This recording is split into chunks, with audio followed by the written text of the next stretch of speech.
879 is taxiing into position, runway 23 for takeoff, and I'll wait for the traffic to clear the runway. Line traffic, 77 Delta, clear. Tanker 879's rolling. Copy 879, I have you at 1524.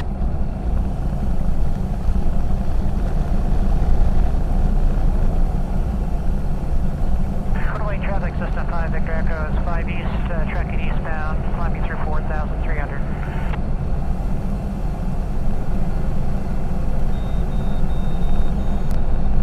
Rolling dispatch, Tanker 879, national flight.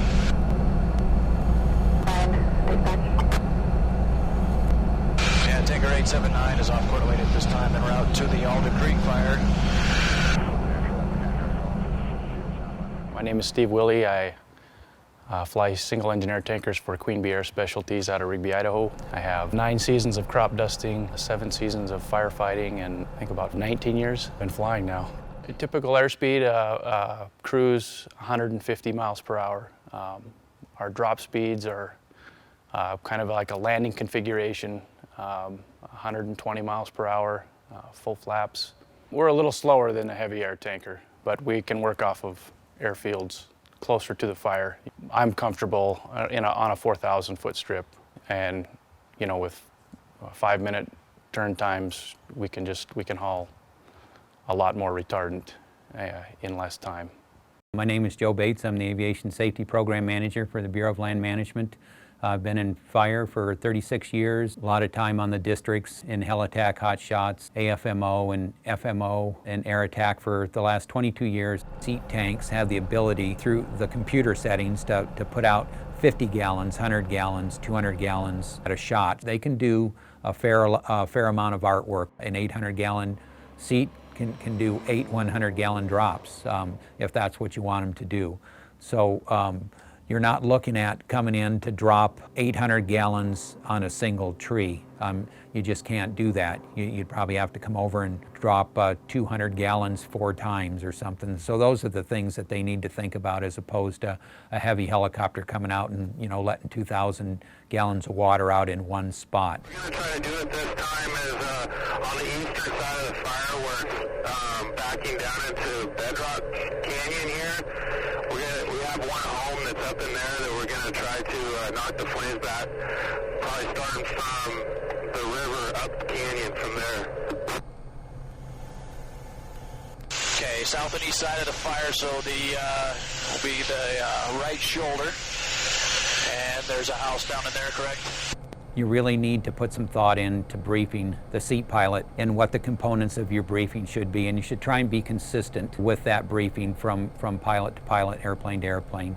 When the airplane's coming on scene, the first thing you want to do with them is establish communication. You want to be able to describe to them the location that they're going to be working on the fire.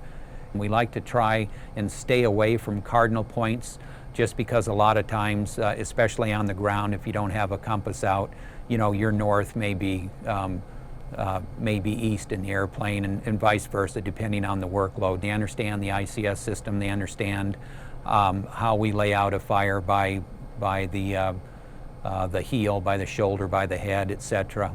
Target description things. Do you want to go direct, on this hot snag, or do you want us to build a line around the snag? Do you want us to reinforce a line below it, above it? Exactly what do you want? The type of drop and the coverage level. So do you want the whole load? Do you want half the load? Coverage level 2, 3, or 4? What hazards might be out there? And that's really a big one. Next, you want to be able to make sure that they understand whether the line is clear, whether the line is not clear. And if they don't ask you that, don't make that assumption. You need to tell them whether or not the line is clear so that they can drop safely. What I would like to hear, what their overall objective is and what they're trying to accomplish with the fire, where their priorities are. Some sort of briefing, not just do whatever you think. That's what I don't want to hear. What I think may not be what they have in mind. And I don't see everything on the ground. I don't know where the firefighters are. I'd like to know where they're at in relation to the fire. That would help me out a lot as well. Tanker 879, Mossberg. Go ahead, Mossberg. 4, 4, Just a heads up on some possible hazards. Power lines, just don't get too close to them. 1.2125. Okay, thanks. And what would you like to have us do on this one? Looks like you've got a pretty large tree smoldering there. Is it much bigger on the ground? A direct suppression hit on the tree, and all of the fire activity is in the tree. There's very little on the ground. Where's that going again? If the area is clear, I'll go ahead and make my run and go live. 110.9. We will be clear of the area, and we'll reassess after the first drop. Okay, sounds good. And I'll be setting up for the downwind for the live run. The gate is armed, and the line is clear.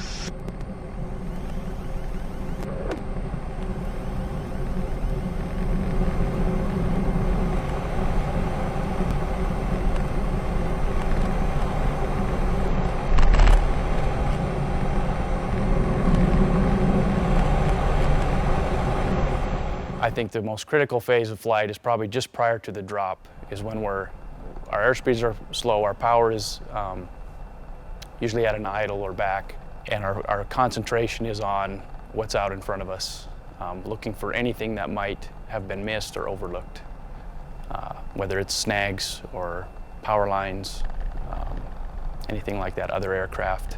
The single pilot cockpit with a seat, you're just a little bit doubled up on the workload. You're still having to manipulate the controls of the aircraft, potentially reprogram a radio, change frequencies, things like that.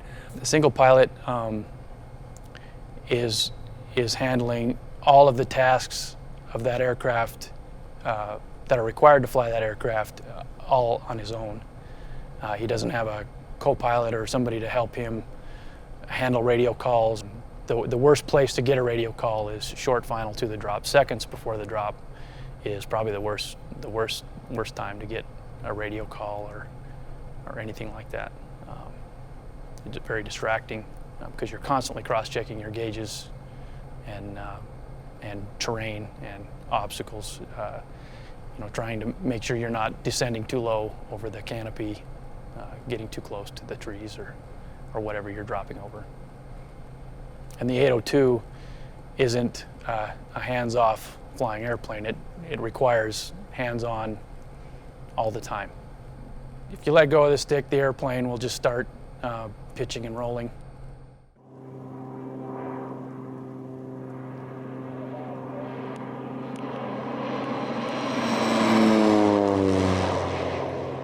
You just need to provide them some feedback on how the drop was. Was the drop long? Was it short? You think maybe they're going too fast, too high, too low? And be honest, part of the problem that we're having sometimes is we get into this mode where we tell everybody, hey, this is a good drop, load and return, and that just gets to be the standard that we utilize when really we could be providing a lot more accurate feedback. They want that feedback because they take pride in their work and they want to do it the right way. What I want to hear after a drop from the firefighters on the ground is accuracy. If I was late or early, wind drift, if it drifted off target. Those are the things that help me come back and make another drop. Is this where you wanted, the drop to start? Did it tie into the previous drop? Was there good overlap there? And are we building, good, strong, secure fire line? A good retardant drop should have just minimal forward momentum. I mean, if you can get it to come down like rain, that's a good retardant drop. And you can tell sometime if they've dropped too low, too fast. You can get some what they call shadowing. So if you have vertical fuels there on the ground, sagebrush, grass, whatever, that's standing up and just one side of that fuel is coated, then that's referred to as shadowing. So that's an ineffective drop because the back side of the fuel isn't coated and the fire has the ability to burn through your line because of that. A lot of times you can look and see, if there's actually been vegetation disturbed on the ground, broken, or something, that obviously is the result of a drop that's too low. The minimum drop height is 60 feet. The most effective drop height is 80 to 100 feet. In a single engine air tanker, the wingspan is right at 60 feet. So if you look at it from wingtip to wingtip, and you visualize that airplane of being on its side. That's the, roughly a good rule of thumb for what the minimum drop height of 60 feet is. If you have 40-foot vegetation, that doesn't mean that you should be dropping 20 feet over it. That means you should be dropping 60-foot minimum above the top of that 40-foot tree. We're there to help them on the ground. That's what my goal is, to help the guys on the ground and to support them. That's my last word. I'm there for them.